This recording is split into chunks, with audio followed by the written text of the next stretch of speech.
Yo, what's going on, everybody? Welcome back to the Gurren Otaku Council podcast, and this is episode 59, where today we'll be discussing the first episode of the JJK Shibuya arc, as well as much more. But of course, before we get into all that, if you'd like to join me and my friend McMillian as we discuss all things anime and sometimes manga, then please make sure you hit that like and subscribe button, as well as follow us on our social media so you can stay up to date on all things about the council. And with that being said, the council is now in session. Let the meeting begin.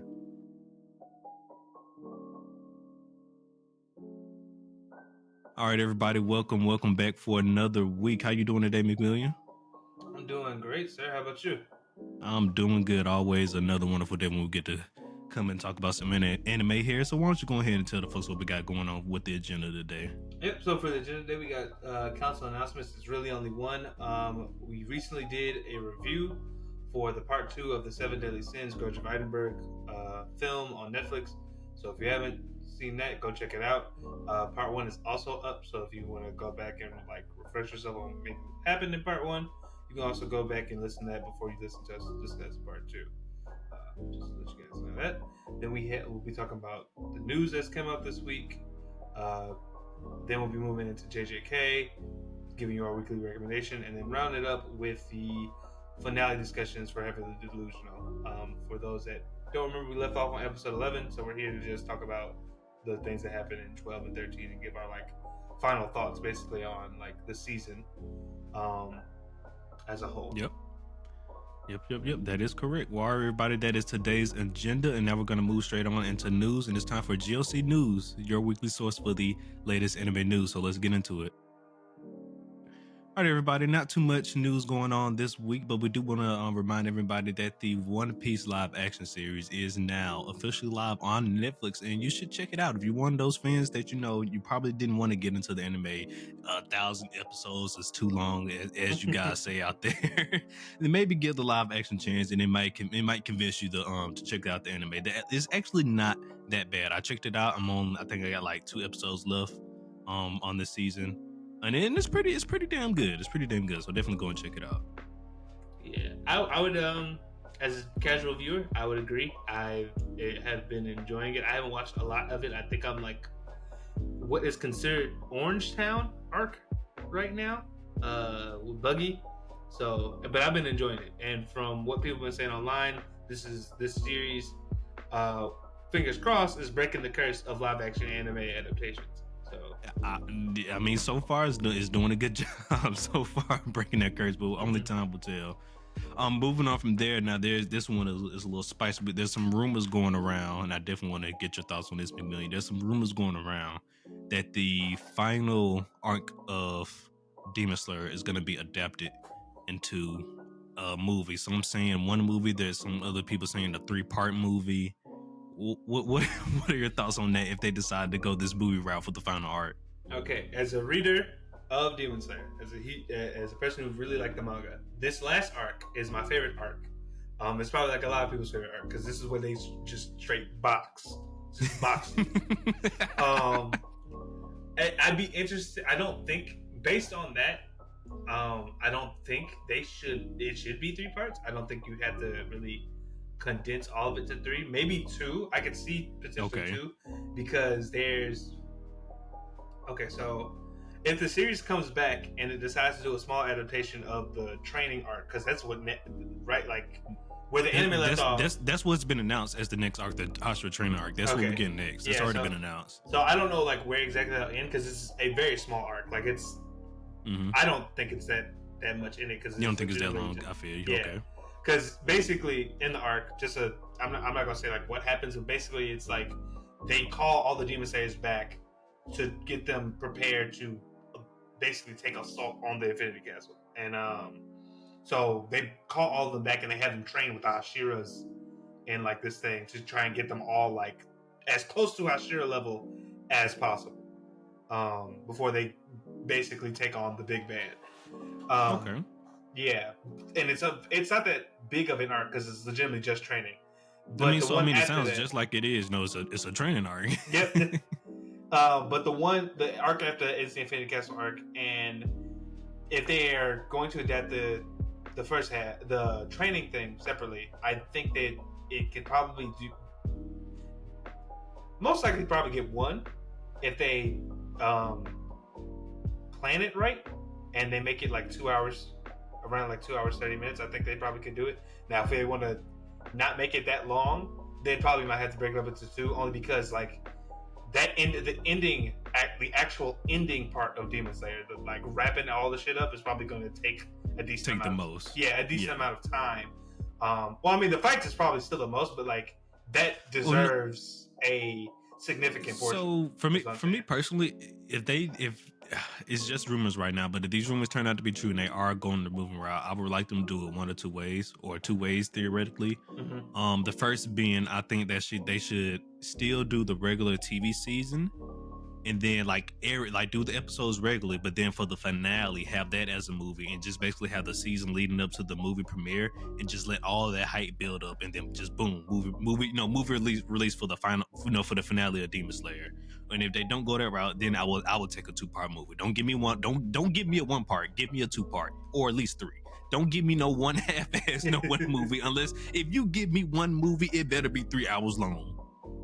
Yeah.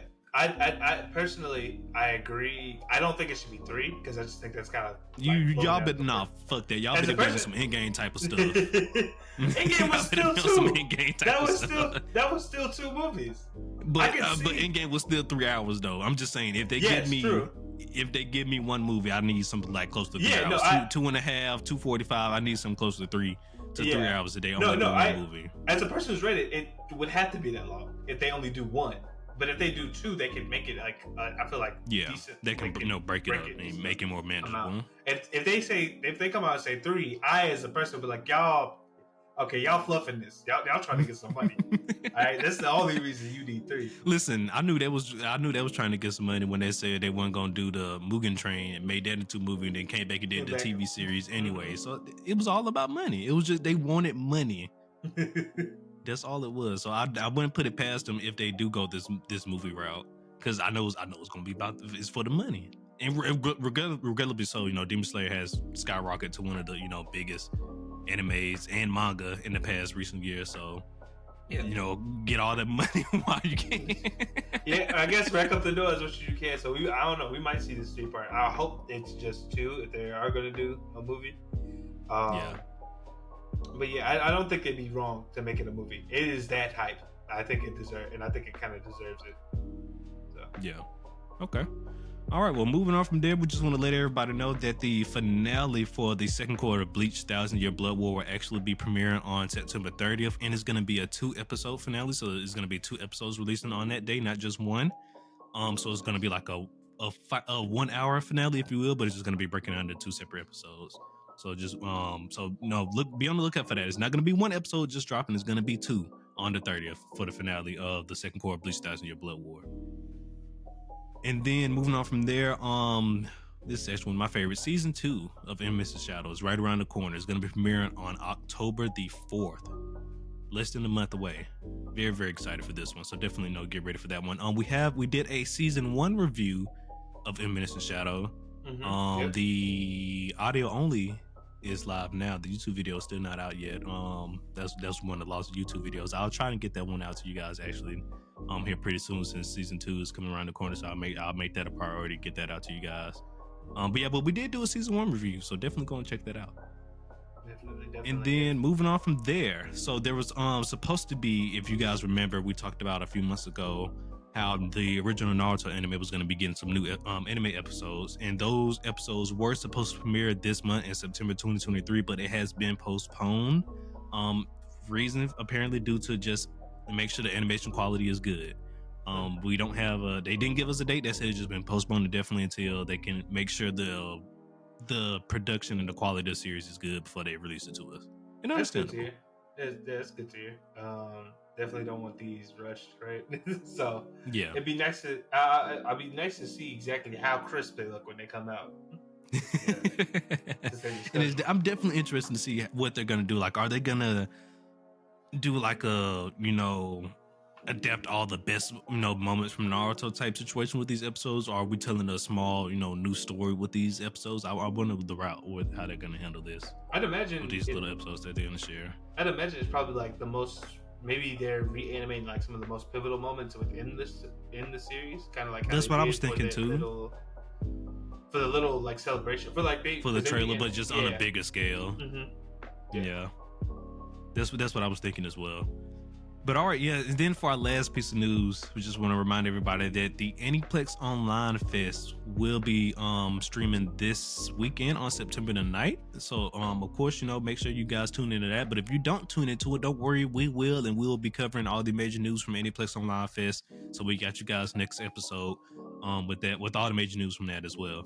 Definitely hoping we get some 86 announcements. I haven't heard anything from none of the lineups that they're going to be talking about, but a man can dream. A man can dream. And will dream. And we'll beg. We'll beg if you need us to any We will beg. We're not beneath begging, Aniplex. Don't make us do it. All right, that is all the news that we have for today. And we're just going to head in straight into our first review for today, our JJK Shibuya Incident Arc Episode 1. The Mappa came back out the gate swinging for this one. They came out swinging. So we did indeed get a new intro for this arc compared to the Hidden Inventory arc. Now, do I like this one over it? I think I kind of do. I didn't really like the Hidden Inventory arc intro, but then after a while it kind of started growing on me. I was like, okay, I guess it's kind of catchy. But this one I think is the same thing. I don't think I really enjoyed it at first, but I think over time it's gonna grow on me. So we'll see. But but I mean, Mappa came out swinging. Shibuya Incident Arc. So we got our favorite trio back. We got introduced back to them. Not for too long though, but we got to see them again. See what's going on with them. Our boy Yuji is. Well, I don't think he's not trying to do it. Well, somebody's trying to talk to our boy Yuji. Yeah, we basically get introduced to a person he went to school with prior that had a crush on him. Always had a crush on him, and she felt like after, I guess they transfer schools and she looks different, that she'd actually try and pursue. To her defense, she does look different. She definitely does look different. To her defense, and but nothing really crazy happened this episode. So we just got back introduced to the trio, and they just hanging out right now, just chilling out. And at the end of that, the little encounter that we saw with our trio, we just left off with them going to watch some movies and stuff. Well, no, I remember what we ended off. We ended off on a cliffhanger with them realizing there was a mole inside of the school, but we'll get to that a little bit later. We see them. We're catching up with the trio. They're just having a good time with each other. Going watching movies and stuff, and catching up, having a good time. But apparently, now we're getting down to the nitty gritty. Our boy Geto is on the move, doing God knows what, and apparently he had a mole inside of the school the entire time. Didn't nobody know it. But now we rooting them out, and lo and behold, guess who the mole was? I would have never thought, because just for the simple fact that this guy was just chilling the entire time. But I guess that's the perfect cover up. Our boy Mechamaru, he betrayed us, or at least we think he betrayed us, because from the end of this episode, it turns out that he was like a double agent. He's still like on our side, but he was using other people to kind of get what he wants. So from basically the episode, it's like he did betray the school, and the fact of like, correct. I think he told Geto and MAHITO, Jesus Christ, it's been a minute. How where or exactly like when they need to infiltrate the school to get like whatever they needed out. And but he said, but I think like within the deal he made with them or whatever, like they weren't supposed to like harm students, but as we all know, like later on, the extra people that they brought actually did end up fighting some of the students and stuff like that. They did. So basically, they was like, as soon as this is done, I'm gonna beat your ass. And so that's basically where we left off, was that. So, that's basically where we left off. So now next episode we're gonna get MAHITO versus Mechamaru, and which a revitalized Mechamaru at that. Our boy body is healed. He's no longer not able to use his legs or anymore. He's good as new. Yeah, he's full body at this now. point. and he's got a lot of curse energy stocked up, waiting to use it on the motherfucker too. So definitely gonna be interesting to see how this next episode goes. I don't think our boy's gonna get out of here. If I had to put my bets on it, I don't think our boy's gonna get out of there. I don't think so either, because his whole plan, if you remember, hinged on him being able to somehow get Gojo to show up. Yeah. And I don't think he'll really get the opportunity to do that. But yeah, he does have a Gundam, and that's important. That is important. So we'll have to just wait and see. That he does. I mean, I think it's gonna be real tight. Either somebody gonna have to come save him. If don't nobody come save him, I don't think our boy Mechamaru's getting out of this situation. Because even if he does end up defeating MAHITO somehow by the grace of God, he still has to deal with Geto over there that's just chilling on the side. So I don't know how he's getting out of this. And if the movie in the previous arc did not tell anybody anything, that's a motherfucking problem. Okay, so right now it ain't looking too good for our boy Mechamaru, but only time will tell. We'll see how this shapes out this week with the next episode coming up here fairly soon. But other than that, season 2, what are you looking forward to from this arc? How much have you, because I know you mentioned you read a little bit of this part of the manga, so tell me a little about what are you looking forward to from this the Incident Arc, Shibuya Incident Arc. I guess so. Basically, also from this episode, I don't know if you remember to mention it, but the gang basically, the gang plus Maki and Panda, there was a scene with Todo and Mai basically telling them recommending them to basically get like a promotion in the Sorcerer Society, where they will be semi-grade ones until they prove themselves in what will basically become the Shibuya Incident. And I'm kind of looking forward to that test, because that is truly where it pops off. Because that is where shit gets wild. If the intro did not clue people in, this is where shit hits the fan.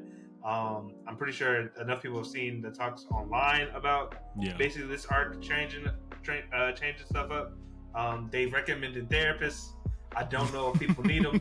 We'll just have to wait and see. But that's what everybody's saying. That's what all manga readers are saying. They said, this is it right here. This is the Marine Ford of JJK, if you will. This is the arc that sets the tide for the rest of the season. So I'm excited to see how this goes. Like you mentioned, if you just even paid attention to the intro, they Mappa dropped a couple of hints to what's going to be going on throughout the season. I'm sorry. So that alone, the stuff, the little hints and Easter eggs that we got that they dropped in the intro, that alone got me hyped as well. So I'm definitely looking forward to what they got in store for us this season. Yep. I can. Yeah. Basically, I'm ready to see how far they got to push this envelope. Like what do you have to show me, basically? Because that's when it all changes. That's when the game changes right there. And then also last arc, Hidden Inventory, we got introduced to this thing called Heavenly Packs, and then at the beginning of this episode, we also learned that Mechamaru, I believe he has a pact that was placed on him, as well as there was some type of pact made between him and MAHITO as well. So this is why I say I don't like the fact that they called them Heavenly Packs in the last season, because what it is is a restriction. It's a heavily restriction. So for instance, Mechamaru basically has the reverse of what Toji had.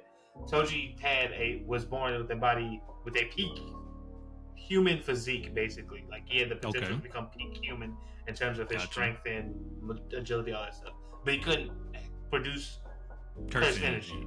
Mechamaru, on the other hand, was born with a not great body. Like he missing an arm, a leg. He has to be constantly put to tubes and stuff to make sure he stays healthy and everything like that. But his curse energy output is insane. A lot of curse energy though. That's why he can control multiple all those puppets and have a fucking Gundam that runs off of curse energy. So I don't. And that was, he didn't make a deal with that. Like they didn't make deals to do that. That was just something that like he was born with. Yeah.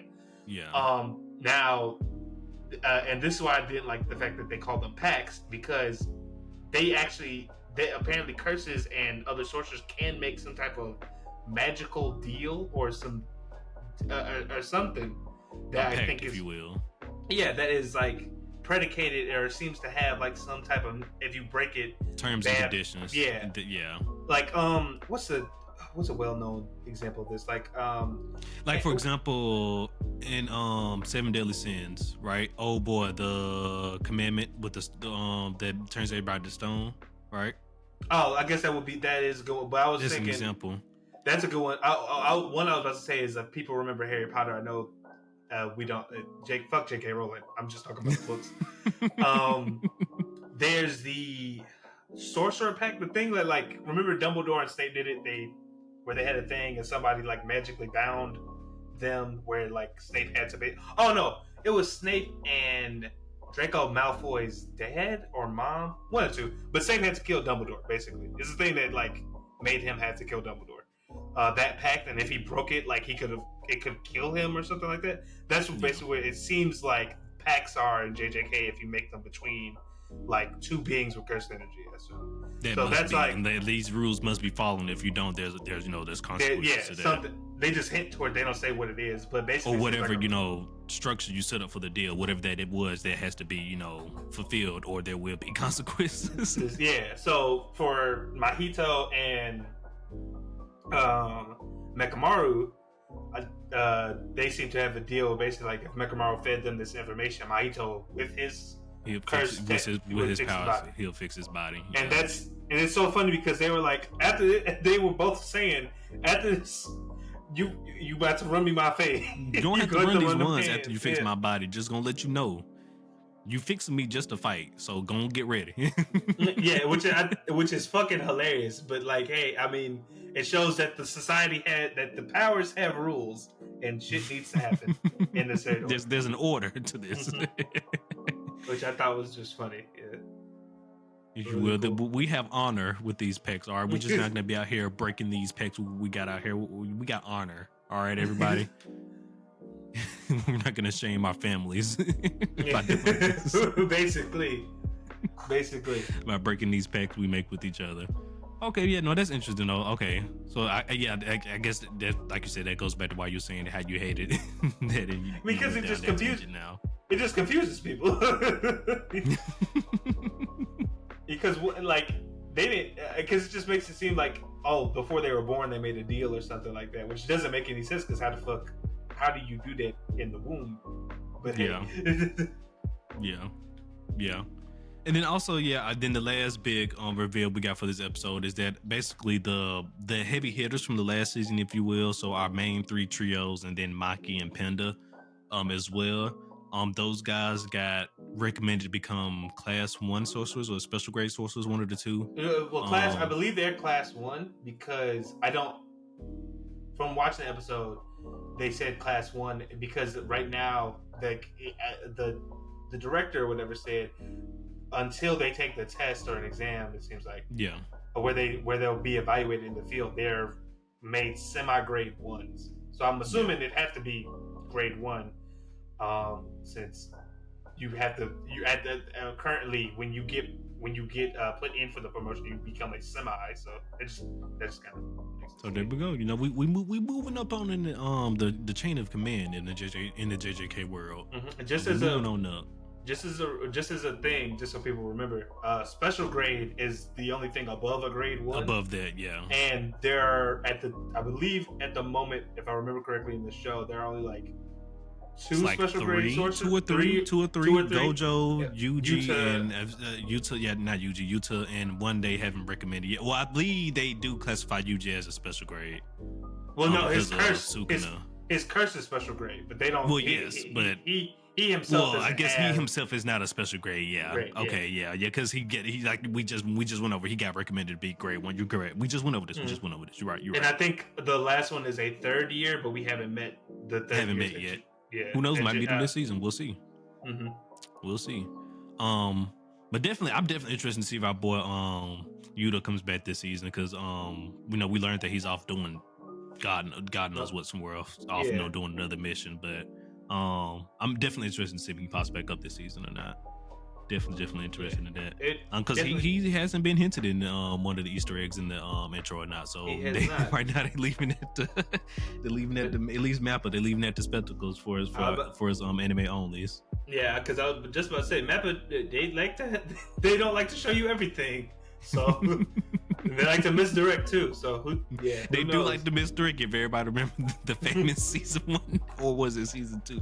Season 1 part 2. I know it's still season 1. I'm just trying to remember which one was it. But yeah, when we thought old boy was gonna become part of the game, they fooled the fuck out of everybody. He died right then and there. That's crazy. Crazy. Cause man, boy, that really hurt me, because I was like, dang, is he dead?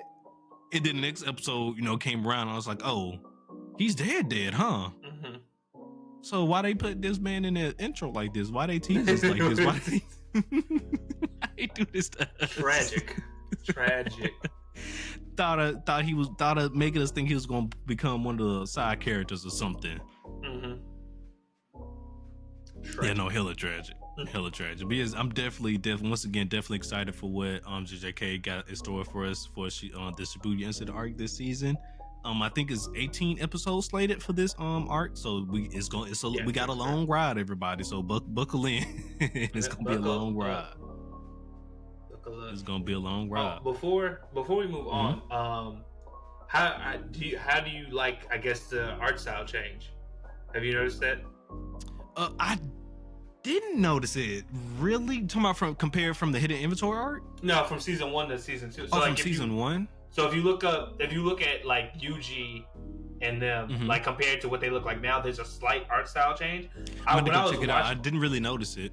Yeah, I was like, when I was watching it, I didn't notice it. But before, like for instance, before this season before we started this arc, there were the trailer for it. You could people were pointing out how there was an art style change and stuff like that, and I could tell in the trailer and stuff, but I couldn't really see it this episode. But the show still looks good. I'll just say that. Oh, but Mappa always listen. Mappa hasn't failed yet, to my knowledge. So, not saying they haven't. It's just to my knowledge they haven't failed yet. They haven't done at least a bad job with making the animation look good. So, I mean, hey. But yeah, no, I haven't noticed an art style change. I definitely have to look into that. I havened noticed it. Yeah, it's a little bit easier. It does look good though.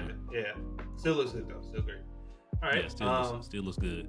Well, all right, everybody. That's the end of the JJK discussion, and now we're just gonna be heading on into our weekly recommendation. I'm gonna hand it over to McMillian, who's gonna be giving out this week's recommendation. Yep. So for weekly recommendation, I'm pretty sure it's the anime everyone has heard of. If you have not, either you are still a baby anime enjoyer.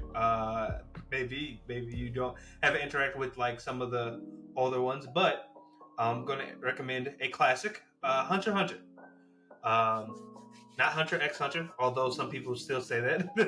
The culture say Hunter x Hunter, if you will. The culture say Hunter x Hunter. That was me for a while before I knew it was an anime, because I randomly picked up the manga in a library. That's how I got my introduction to it. But basically, brief synopsis. Hunter x Hunter is the story of a young boy named Gon Freaks who lives on this remote island, with his mother and some of their family, and dreams of one day becoming a hunter. The reason he does this is because his father, Jing, I think that's how you pronounce his name. Jing, right? Ging, something like that. It's a weird pronunciation. Yeah. Ging Freaks, basically, his dad is a hunter, and he left basically gone almost immediately when he was born. And he basically dreams of meeting his dad, and the one way he knows how to do that is to become a hunter himself. After meeting his father's disciple, it even instills more of one day his father's disciple ends up on the island looking for clues on how to also find his dad, because his dad's apparently just abandoning people. He's got a streak. And after that, it just really reinvigorates Gon's dream of finding his dad and also becoming a hunter. And from there, we learn about basically the wonderful, the world.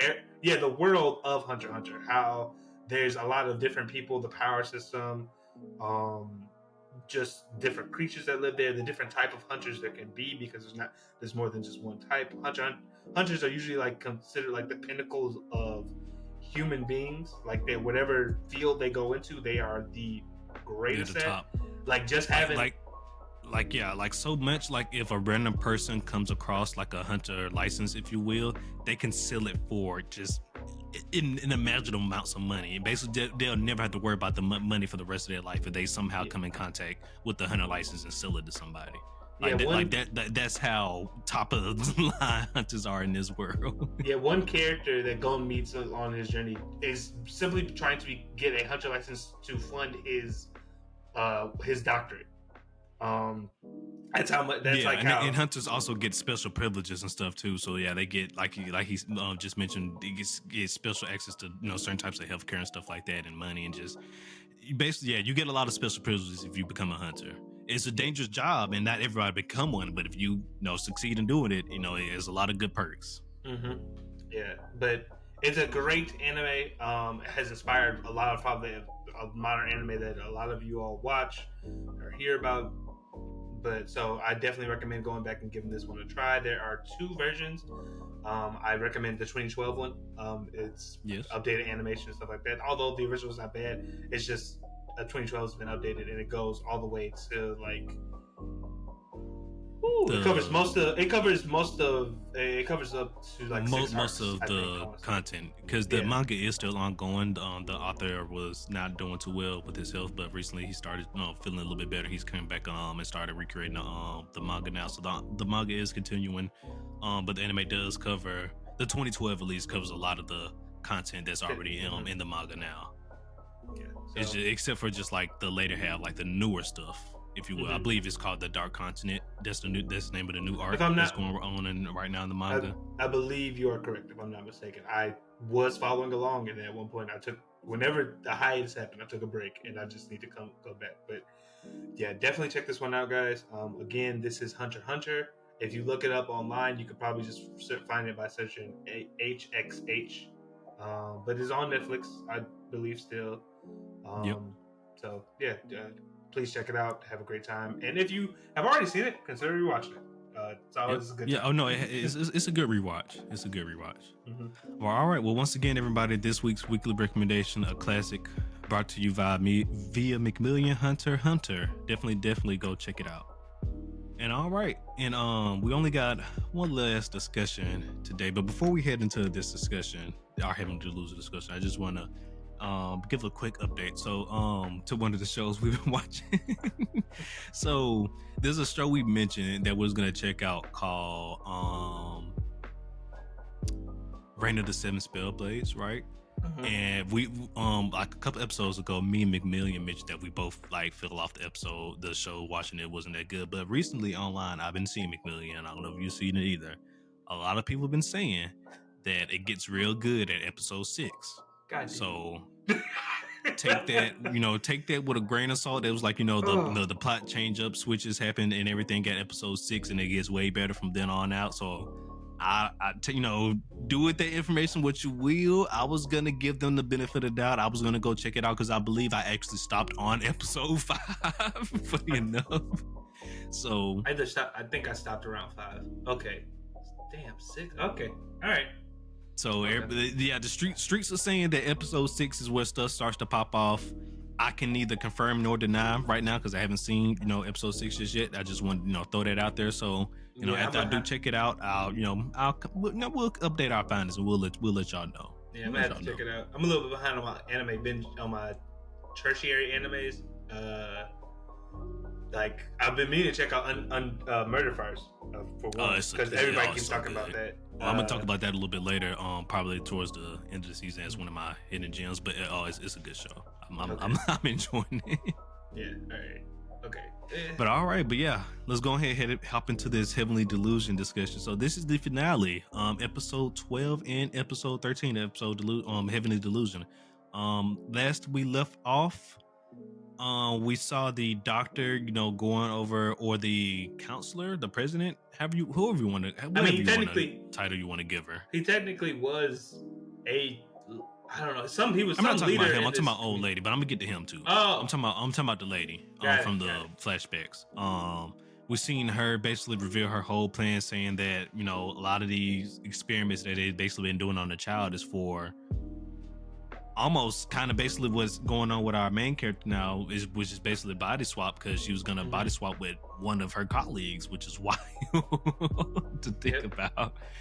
But yeah, so I mean, that, you know, that's where we left off. We got that whole big reveal, and then we also got the reveal of, we found the doctor. What's his name? Robin. Yes, we found Robin. We left off where our characters found the location of Robin, and so, you know, this is episode 12, 13. This is where we pick up off. And you know what? Let's just get this out the way right now. Just get this out the way right now. And we ain't gonna be around the bush. Not gonna start. No, we're just gonna start right here. Fuck Robin. Yes. All my homies hate Robin. Hate Robin. All of them. Every single last one. All my homies hate Robin. Because when I tell you, I was so distraught and hurt. Disgusted. And disgusted for our boy. I was like, ain't no way this man turns out to be a piece of shit. We believed in you. We trusted you all season. We've been traveling to get here for goddamn 11 episodes. Is this how you do it? And this is how you repay us. Pay us in our kindness and our patience for wanting to meet you. This is how you repay us. And Maru should have finished the job. I'm just gonna say it now. He should have finished the job. I loved how he did it too, where it was just like, the guy was running away and he tried to move fast, we kept pushing him back. And he didn't tell you to leave yet. Exactly. and Maru didn't hit him till he tried to hit him, and I was just like, yep, all right, safety off. Safety off. Just fucking ridiculous, man. I just couldn't believe it. I just couldn't believe it. Like, it was Heavenly Delusion already had some dark themes, but that one right there, I was like, all right, you know what? Fuck it. Fuck my life. I just thought, you know what? I'm we can't get a win. We can't get a win. Yeah. It was so shocking to me, because I don't think I paused. I was like, whoa, what the fuck just happened? All right, complete 180 from the tone that was being set in the moment. Complete 180. Like, Kiriko thought she found her friend, thought they could like figure out what was going on, because she was like, I have my sister. Well, Kiriko was like, I have my sister's body. I'm actually this person. And then Robin did all that. Yeah, well, we ain't finna go into details, but I'm just like, that was just so drastically like, I was like, I'm pissed in this moment. I am ready to fight somebody. yes. And like I said, Maru's actions were totally justifiable. He should have finished the job.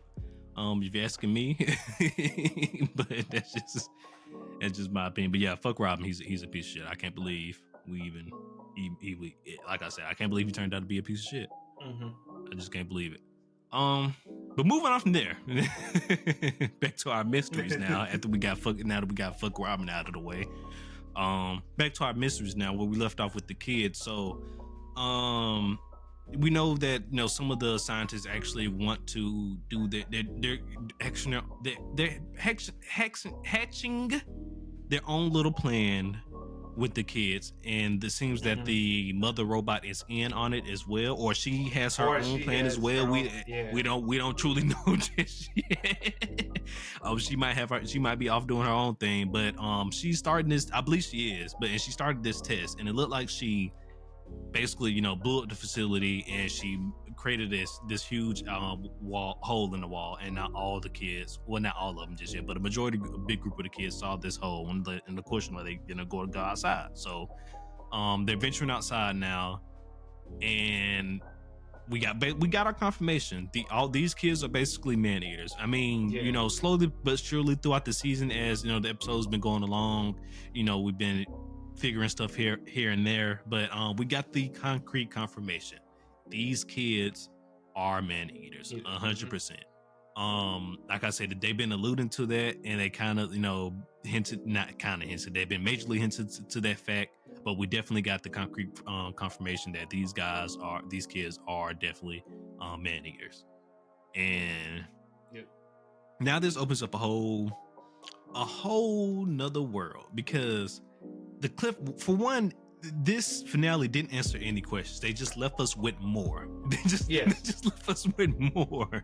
Yes. So now there's this thing called the Noah Project going on, that the group of scientists that are rebelling from the council lady that they're making up there, that this plan that they hatched, that they got Noah, the robot mother, God knows what she's doing.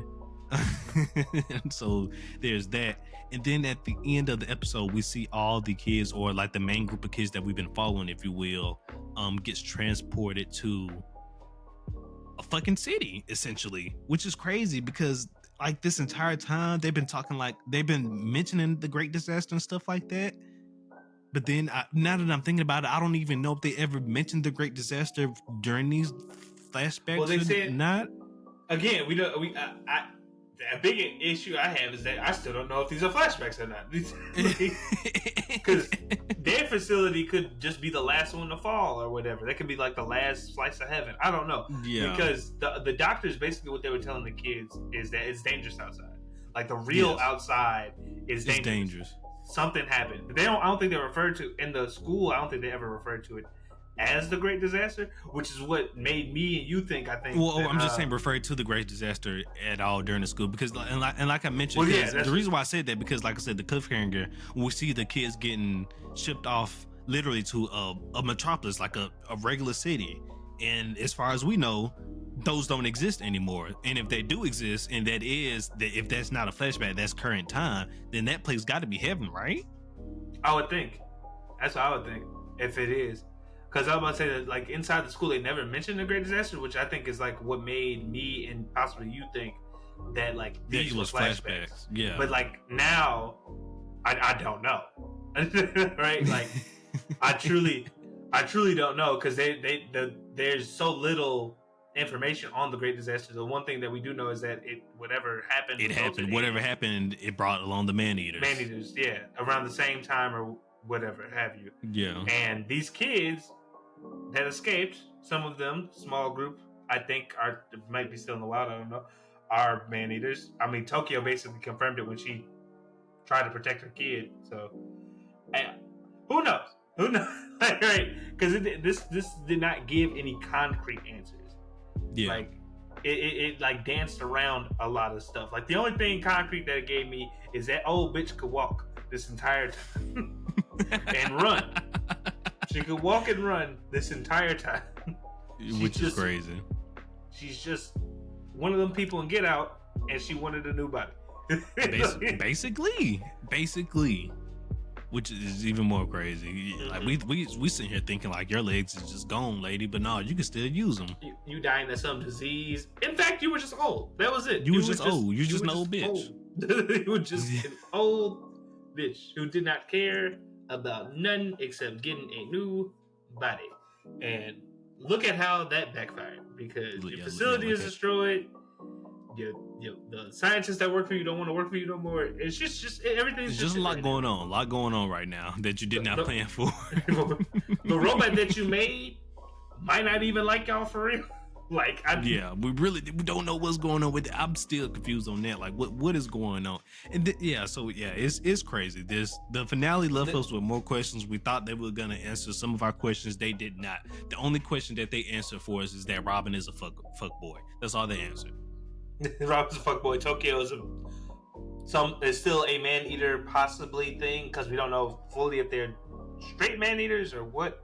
But we do know it's also a possibility that Maro is definitely Tokyo's child. Yeah, still a possibility. And that he has a sister and not a brother out there. I believe he has a sister, because it was the babies was like one boy and one girl, right? Yeah, so he has a sister out there somewhere. I don't remember if they ever said gender, but we'll go with that. Okay. Yeah, there's a lot it left off on. Like, the only thing I can say though, like for the robot case, I think the theory, maybe the thing is, because it happened around the same time, is that robot was trying to release the kids because the robot knew about, these kids are gonna get sold. Whatever's gonna happen to them, so they're gonna get sold off and their body's gonna get taken away from them, and the robot probably didn't want that to happen. That's my best guess. But until we get a season 2 announcement, until I bite the bullet and read the manga, we won't know. One of the two. One of the two. I hope it's a season 2. I really hope this is season 2, because right now it's shaping up to be a great mystery. Things that we can look forward to season 2 is still finding out the doctor, because we have no idea where the heck that man is at.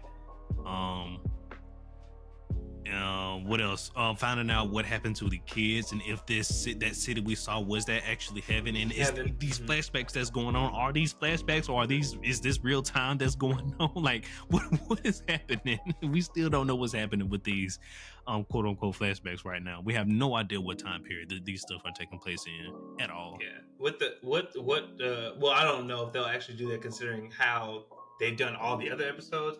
But if that was a man eater, or what in Robin's office that he had locked up, connected to that dead girl, if you remember. Yeah. Oh yeah. Then on top of that, it seems like all the people from the facility at Robin's facility, they all disappeared as well.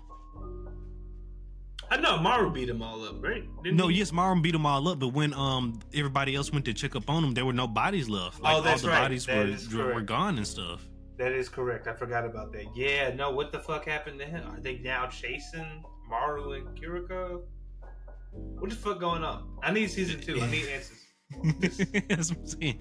They didn't, which is crazy, because I was looking for the finale to answer some of my questions, but they didn't. They just left me with more. More questions. They just left me with more questions. And I no guess you could say that's kind of a answers. good thing, but oh man, but yeah. I mean, hey, listen, Heavenly Delusion, if you guys haven't checked it out, it's shaping up to be a good mystery show. If you're into mysteries, definitely check this one out. The first season is all the way done now. Go check it out if you haven't listened to us. We spoiled. We haven't spoiling it here and there, but go check it out. It's still a good watch. We did preface before we started talking about this was the finale we were discussing. So yeah, but I don't remember. There is an episode where we talked about majority of the season and Mashal, so I would definitely go check that out if you want to hear our thoughts on the first half. But yeah, I do agree this was a really good sci-fi thriller type of mystery show. I'm really interested to see what it'll bring when it comes back, and if it doesn't come back, I'll probably hop into the manga and figure out. I think I agree with you on that one. If they do not come back with another season 2 announcement, I think this is one of those shows I would have to pick up the manga to figure out how this ends, because I gotta know. Yeah, I'm too invested at this point. There's so many loose threads that I'm like, I gotta know, where does this go? What is the mystery? Yeah. What are the answers? Well, with this being the finale, of course, McMillian, you know it's time. Season 1, the rating. What you got for me? A 9. I think a solid 9. A solid 9? Maybe 8.5. Okay. Maybe 8.5. Okay. Maybe 8.5, 9. That area. Okay. Me only personally, because everything they built up, I still felt like they did well on. I guess the thing that kind of drops it a bit from maybe 10. I'm gonna say 8.5, probably more so solidly around 8.5 than a 9 necessarily. I felt okay, because I was about to say I was gonna go with a solid 8, smooth 8. 8.5 is probably more so where I'm going. But the reason it kind of falls a bit for me is because they didn't really leaving your audience wanting more. Always a good thing until it's not.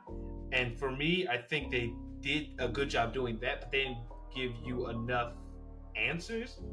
There's a lot of one thing I'll say, a lot of stuff's still up in the air, and I don't think it's up in the air in a good way where it's I know this but I don't know this. It leaves you with a lot of, okay, I kind of get what this is, but I really don't, and I would love it. But I really don't. And I would love it if you, because I don't want to, because if you create the issue of where the character has to fill, where the audience has to fill in the blanks that the person left, then it's lazy. That's you shouldn't be doing that. But, some people say it's not lazy, but it depends. Well, again, it depends on how you go about it, and in this case, again, this is only, I don't know how much a chunk of the story we have, so again, I can't say whether it's lazy or not. But I would at least say if you're going to do a show, that has a lot of like loose threads. Hopefully, by the end of a season, you're wrapping up at least like one or Some two, major threads. and then those like spread. But then you like pull on thread more. You're like, oh, there's still more here. And it just and unfortunately, our major thread that we had to resolve was that Robin was a fuckboy. Unfortunately, that was the one thing we got resolved. Was, hey, we found Robin. He's a total piece of shit. And to me, that's just not as satisfying. It's probably like getting the answer of. No, I'm upset. I'm upset. It's not as satisfying. I mean, I'm glad that Robin did get his just due, but it's like for my season finale, it's just that wasn't the payoff I was looking for. The thing I would have been satisfied with is probably like, are the kids from this facility man eaters? Cool. And then after like they escaped, that you were like, hey, you don't know what time period it is. I would have been like, I'm great. I know I have one of my biggest questions answered. Yeah, right? Because and then on top of that, because we still don't know, like you mentioned. We saw some of the kids outside, but we also, like we mentioned earlier, we saw some of the kids being shipped off to this city. Did they catch all these kids that already went outside, or did some of them already keep going and they just got lost in the wilderness, whatever, and they just out there living their lives? We don't know, to the full extent. And then also, did some of the kids die from the earthquake and explosions and stuff on the facility? We don't know if any of the children died from that. Yep. That robot called it a test. Was failing death. The test was, can you live? Yeah, was that the full test? Was there something more she meant by that? Like, yeah, it's a lot of open-endedness, and I think if they just,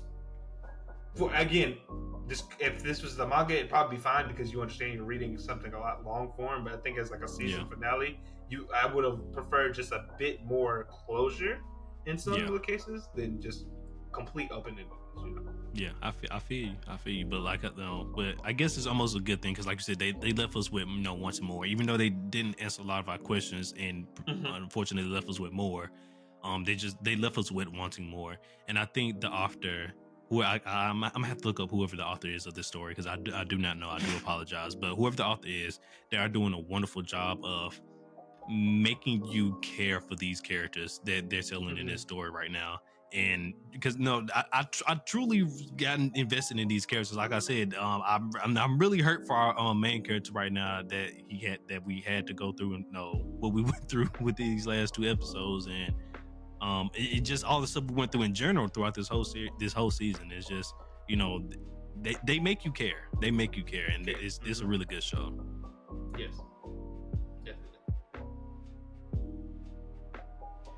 All right. Well, once again, definitely looking forward to season 2. Our ratings for season 1, from me is a smooth 8, and then for McMillian, he said he's gonna give it like an 8.5 to a 9. Yeah, 8.5. Well, more solidly 8.5. I think that's probably like where I sit. Okay, so 8.5. So he's going with 8.5. Everybody. So for me, season 1 of Heavenly Delusion, I'm gonna give it an 8. And once again, McMillian, he's gonna give it an 8.5, which is once again very, very, very, very good for a show. No matter what type of show it is, to get those type of ratings. So, definitely looking forward to season 2. And like McMillian mentioned earlier, if they do not come back and give us this season 2, I will be reading the manga for this this show and continuing on with my journey. Yeah, if the goal was to set up to make you want to read it, I think they definitely accomplished that. They did a good job. They did a good job. If their goal was only season, do one season to get everybody hyped, just for the manga, get more manga sales, they get a good job. Because if y'all do not come back with a season 2, I will be picking up the manga. Most best believe I will be picking it up. Yeah, definitely. Well, all right. Well, that's the end of the episode. Why don't you go ahead and take us on out here, McMillian? Yep, with all that being said, guys, appreciate you for watching us. Listen, if you want to stay up to date on all things about the council, please consider following us on our social media. That is at Gurren Otaku's on Twitter and at Gurren Otaku Council on everything else. For those watching us on YouTube, please consider commenting, and subscribing. I see y'all watching, but I need y'all to subscribe. Okay, we need the support. I would appreciate it. We need the support. We do. Yes, we are making our push to our first 100 subscribers on YouTube. So if you want to be part of our first 100 subscribers, please, if you're fucking with the content, definitely leave us a subscribe. Right, comment, share, all that jazz, subscribe. For those listening online for the audio streaming platforms, appreciate you just as much as well. Please don't be afraid to hop in the comments, hit us up on Twitter, let us know what you're thinking of our episode, of the episodes or the discussions. We'd love to hear from you, as well as follow and share. That helps us there as well. That helps us on the audio platforms as well. Really appreciate all the support that you guys give us. With all that being said, guys, you all have a wonderful evening, night, morning, whenever time you are watching. Continue to enjoy this wonderful season of anime that we have. This is Gurren Otaku Council saying, meeting adjourned. Peace.